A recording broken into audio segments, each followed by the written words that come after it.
Okay, so we're speaking over here about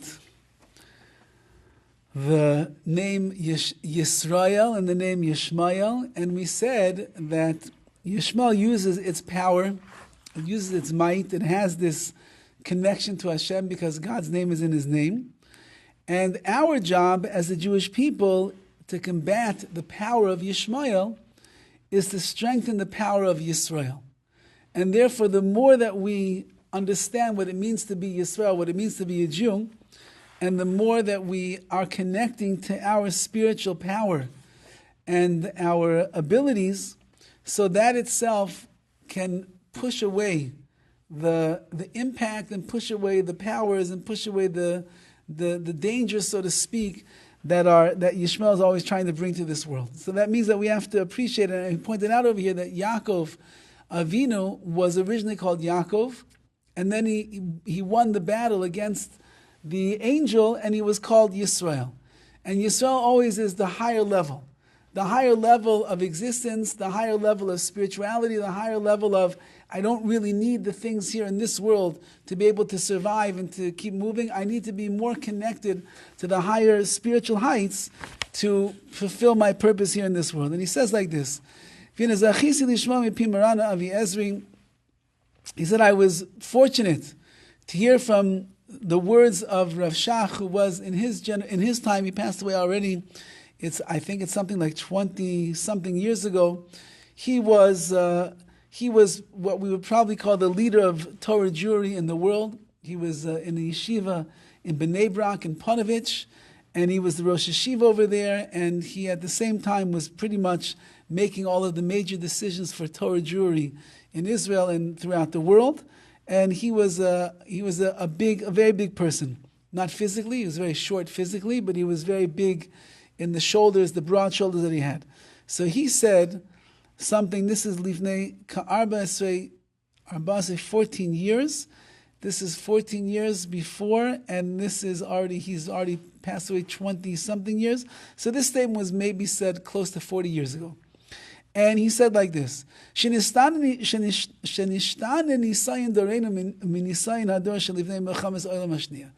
challenges of our generation have changed a lot from the challenges that were presented to the generation that was before the outbreak of World War II.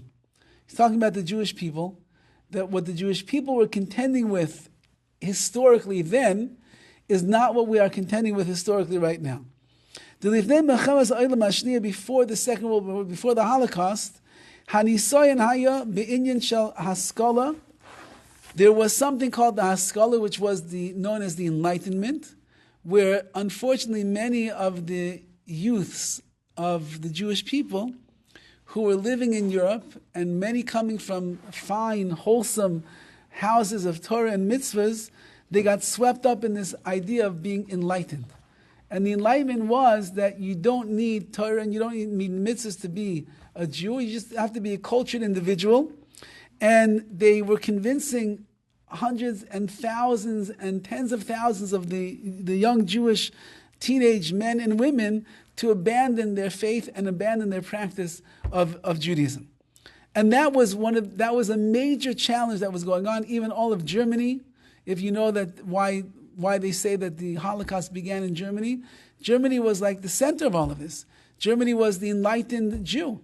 These were the people that had already abandoned the faith to a great extent. Intermarriage was rampant at that time. No Shabbos, no mitzvahs, no anything that was going, culture and society and all these things. That's what mattered. And that was the main battle, the main challenge that we were contending. Many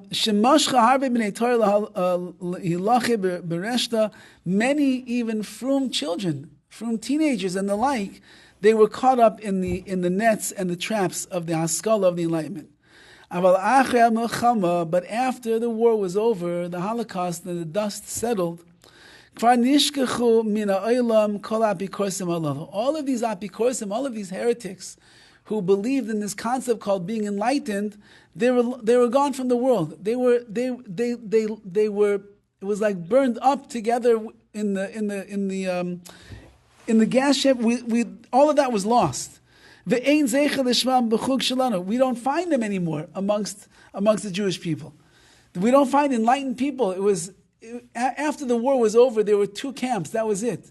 There were those that held on to their faith, and there were those that no longer believed in Hashem. And there's nothing in between. The Haskalah was like somewhere in between, trying to show that you just have to be enlightened, you have to have this. No, the people that were no longer believing in Hashem, they were angry, they were broken individuals, and they weren't keeping anything because of that, not because of Haskalah. But now he says, Nisayan Hador, the generation, the challenge of our generation, this is going back, again, almost 40 years ago, it's the challenge of Moisaros, of luxuries, of extras in this world. Hashem has given us here in the land of Israel and also in America Shefa Rav Shal such a tremendous outpouring of materialism and so many things. And Rav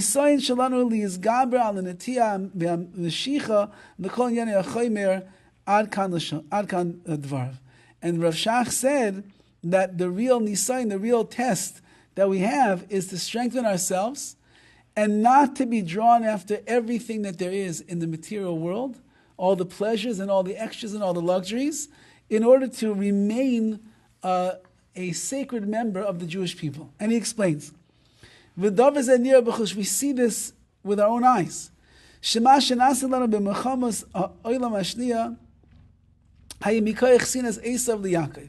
What took place in the Second World War, in the Holocaust? It was the hatred that Esav, or in our case, the hatred that Hitler and the Germans and the world, much of the world had against the Jewish people at that time, and that's why they came to destroy us. They hated us. They could not stand us. But after the war was over,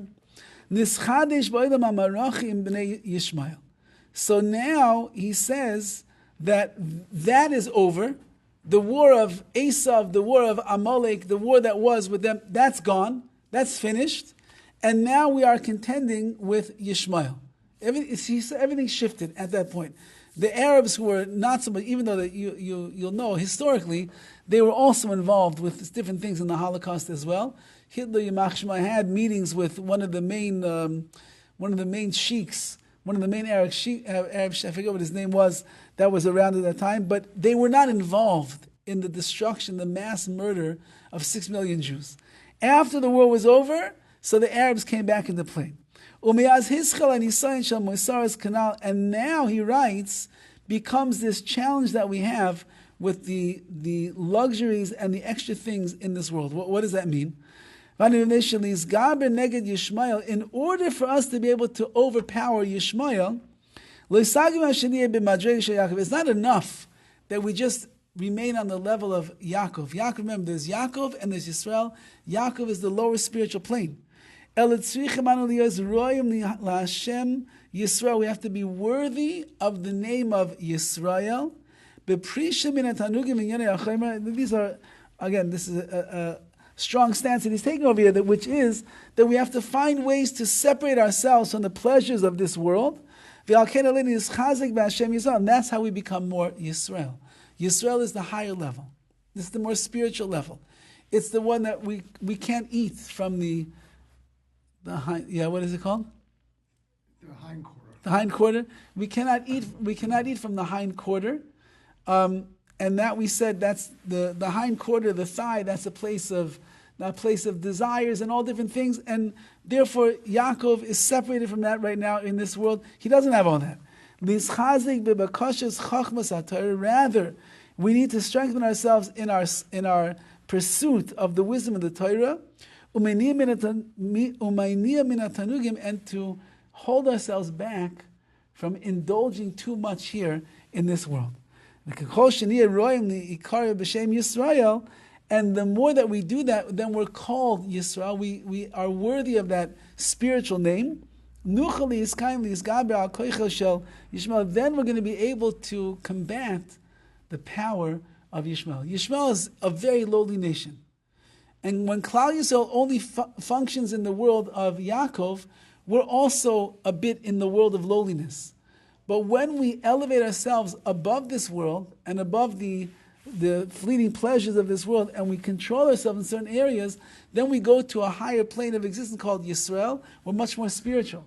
And then our strong spirituality can overpower the spiritual inertia of Yishmael in this world. And that's really all that he's saying over here, that every person on their level, if they can do just a little bit more to cling or to rise to the name Yisrael, that's going to be one of the ways that we can come and fight the battles against the lowly nation of Yishmael here in this world.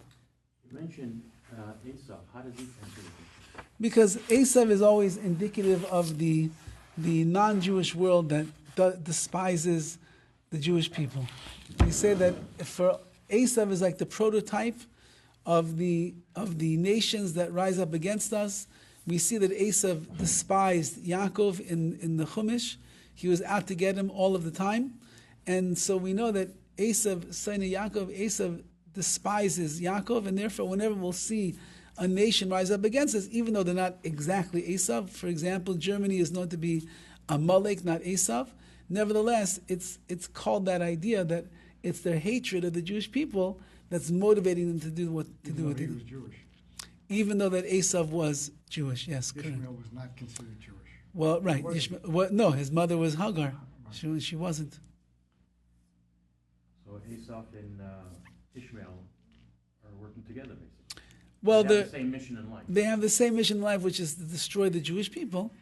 But his point over here is that we're really contending now in the world more with Ishmael than Esav. Then towards the end, Esau forgave him and they became brotherly. Yeah, it's a question exactly how deep that forgiveness really ran. It seems to be, the way the Torah describes it, just a momentary emotional experience that he had. But Esav continues to hate Yaakov for all generations. Okay. And can we track